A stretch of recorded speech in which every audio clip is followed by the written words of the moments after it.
Welcome to Older Militarist Radio TV, and we're lifelong Catholics.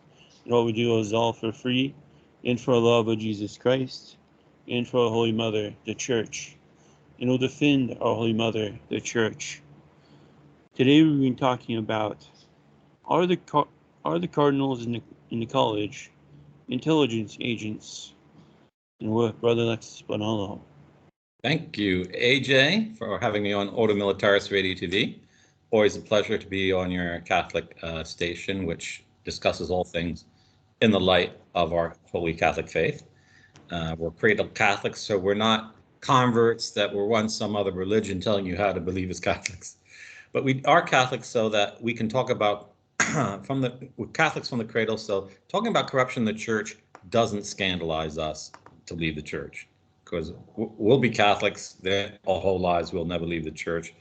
We're not just, Johnny-come-latelys, like so many talking heads on the internet, many of whom aren't even of Gentile origin. So just to mention that. But today's going to be a very interesting program. We're going to talk about CIA agents in the Catholic Church, Intel agents, and Freemasons. And AJ has discovered some very interesting things. But first, AJ, what books are you going to be drawing your information from today, and who wrote them? If you can get them on the screen here. Sorry, it's all in my eyes. Paul L. Williams, Operation Gladio, and Among the Ruins. Also by the same author. And Operation Gladio is about the NATO secret intel organizations in Western Europe and how they infiltrated the church. And Among the Ruins is the book by the same investigative journalist. He's a professional journalist and a Catholic, on how the Catholic Church was destroyed by the liberals of Vatican II. So he has some interesting information there. Where shall we begin our program? So right off the bat, he says it was actual information taken from Mr. David Yallop that Mr. Yallop found about Cardinal Cody. Cardinal Cody admitted that he is a CIA agent. Okay, Cardinal Cody was the Cardinal of Chicago about the time John Paul I was assassinated. He was in the both conclaves of 78. Yeah, and it was through Cardinal Cody and Cardinal John Kroll of Philadelphia that they are working with the CIA to get the CIA's man elected, and that would be John Paul II. And when John Paul II steps out on the loggia, the CIA puts out in a wire, "We have our man." Mm-hmm. Can you be more specific about that wire, what day it was issued, and what authority it comes out of? Yeah. So. And, the other ally of Cody in the Roman Courier was the Pole or Lithuanian Archbishop Marcinkus, who was the right-hand man of Paul VI, and he was running Vatican Bank. And keep that in mind for the rest of our program. Okay, on Monday, October 16, 1978, the CIA's plan came to fruition as its dark horse candidate ascended to the papal throne as John Paul II. The news of the selection of Karol Wojtyła's election got the seeming gathering in St. Peter's Square by surprise. And so right before the smoke comes out of the chimney in the Sistine Chapel, that is when the CIA releases the wire. Yeah, and I think that wire was published in the WikiLeaks documents of the U.S. State Department.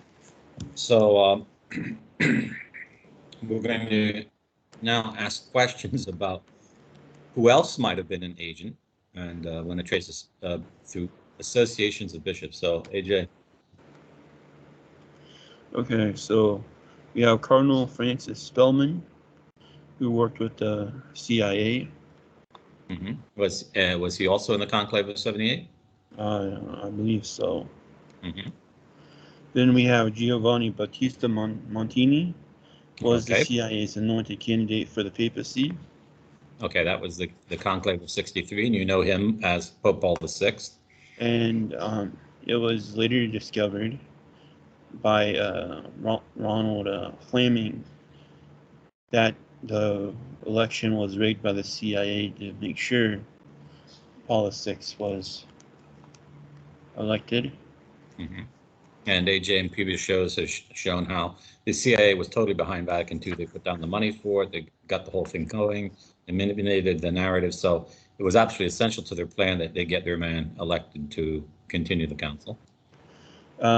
We've harped on it a lot already about Pius XII taking money and knighting Wild Bill Donovan. Mm-hmm. That's when Who was head of the CIA, Knight of Malta, but he's really Freemason, skull and bones. Yeah, and while Pope Benedict is still the Pope, they have another conclave. On March 13, 2013, Cardinal Jorge Mario Bergoglio ascends to the throne of St. Peter. The nagging question about his background may never receive a satisfactory answer, nor will his connections at the CIA manipulate the election as it had in the past. Argentina journalists and scholars have insisted that the agency's activities in their country already have labeled Bergoglio as the Washington's Pope. Yeah, and AJ in a previous program talked about Jorge Mario Bergoglio's association with high members of the P2 Lodge, which is the CIA operation in Italy. And, if someone's elected Pope on the 13th in the year 2013, you can kind of get the impression that the Masons were in control of that conclave and chose to do it on that day to send a world message to everyone. Because how is it the press all around the world instantly knew that Bergoglio was their man? He's the humble Pope. They canonized him almost in the first 24 hours, just like they canonized Barack Obama in the first 24 hours after he was elected, declaring him a man of peace. So this is the Mafia of St. Gallen, a little review. We've done shows on it. Mafia of St. Gallen is the group that admits to have pushed the candidacy of Bergoglio in the so-called uncanonical conclave of 2013. And that was headed by Cardinal Daniels. And they met at St. Gallen, and the Bishop of St. Gallen there was one of the chief founders of it. And he was just faulted in a report from the Vatican for having hid sexual predators. And every members of the Mafia St. Gallen, they were hiding sexual predators all around. Bergoglio's hid all the sexual predators in the Diocese of Buenos Aires. He never admitted it. And almost everyone he appoints is a pervert or a sexual predator or hired sexual predators. So that's one of their big things. So that should also give you kind of hint that, he's a Freemason, but it's on television, even in Argentina, that the Vatican security at the Vatican Embassy in Buenos Aires said that Bergoglio is a member of the lodge. Okay. So next step in our investigation, AJ. The Vatican Bank, new employees. Yeah, so we did some programs in the Vatican Bank, some really interesting ones, uncovering the corruption going on there, the executions, how the Masons involved in bumping people off who were talking, the conclave of 1978 in August, the assassination of John Paul I, and we mentioned the election of John Paul II. So the Vatican Bank is at the center of all this because it was the institution to which the CIA was washing its money that it was getting from the cut of heroin trade from Afghanistan to the U.S. through the Sicilian Mafia, who are a Masonic organization, have been working with American Freemasons since the invasion of Sicily in 1943. So control of that bank is essential to the CIA's operations around the world. So it's only expected that if the Mafia of St. Gallen is a CIA operation, they're going to definitely control that bank 100%. So they're going to look like on every name of all the bishops associated with that bank, and we're going to show you that, yes, in fact, this is the case. They're all ecclesiastic Freemasons. So this comes from Carol Glatz on January 15, 2014. So the new members include Cardinal Thomas Collins of Toronto. Yeah. So, if you look at Cardinal Collins's pedigree, he looks pretty squeaky clean.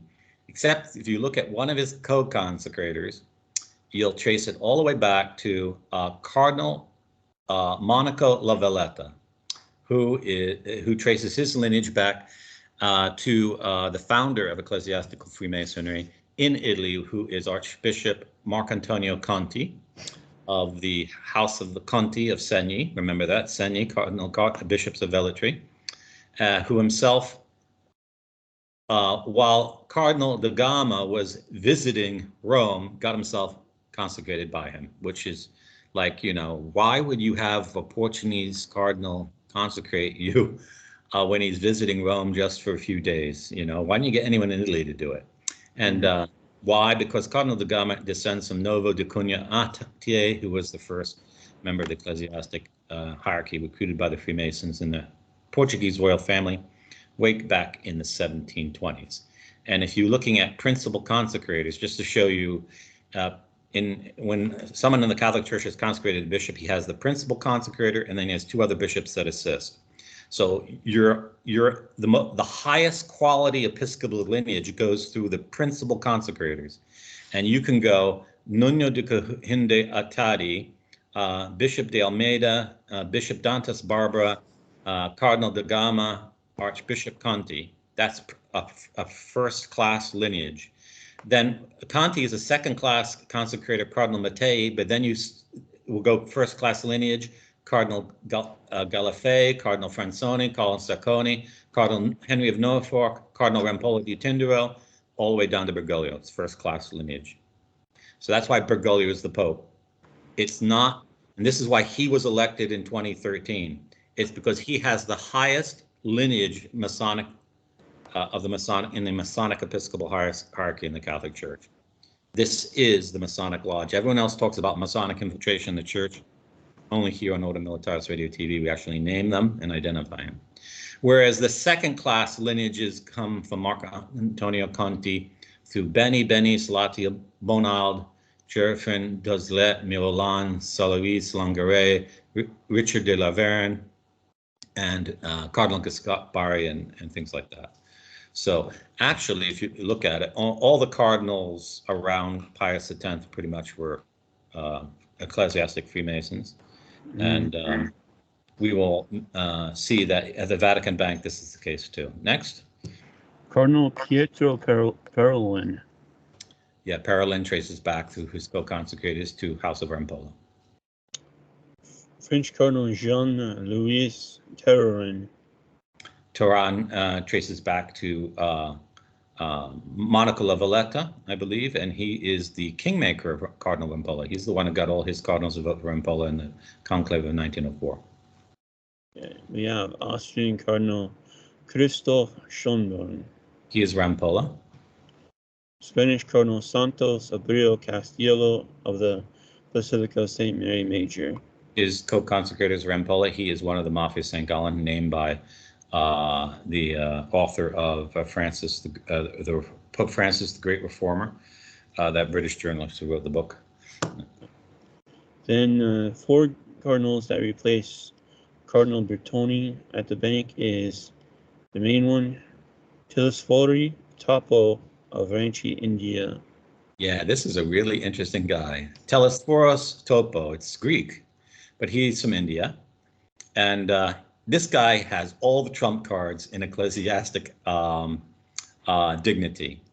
His lineage can be traced back to a Jesuit, a bishop of Basel, where the Bank of International Settlements is, a bishop of St. Gallen, where the St. Gallen Mafia was founded, and a bishop of Zion, where the Society of St. Pius X was founded. So he gets all the trump cards. And because you say, well, what's this Indian doing on the board of directors? Oh, we're being open to different ethnicities. No, this guy's an ecclesiastic Freemason, and he was a Freemason before he was ordained a priest, because as a priest, he made sure to get consecrated a priest by a Freemason. He made sure of it. Otto Pedro Scherer of San Paulo. Yeah, and let me look up his name. How do you spell Scherer? Scherer. He's German immigrant to Brazil. Cardinal Archbishop. Louis, Jean-Louis Cher. Odilo. First name? Odilo. Odilo Cher. Okay. Yes, Cardinal Odilo Parish. I'm spelling Cher wrong. That's fine. We'll use this guy as an example of how you go through a lineage. So if you look up Cardinal Odilo Petro Cher, Scherer, at Catholic-hierarchy.org, you'll see that he's Archbishop of São Paulo. And you'll see that his principal consecrator is Claudio Aurelia Alfonso Cardinal Coombs. And if you look at his episcopal lineage, it goes back to Cardinal Gaspari, Richard de Laverne. So Cardinal Gaspari goes back to Richard Laverne, who traces all the way back to Marc Antonio Conti, the founder of ecclesiastic Freemasonry in Italy. And that's the second-class lineages, but where they hid the Masonic associations by only taking the Freemason as a co-consecrator, not as a principal consecrator. The last one is Domenico Calgano. Gannon, G-A-N-O-N? Calcagno. C-A.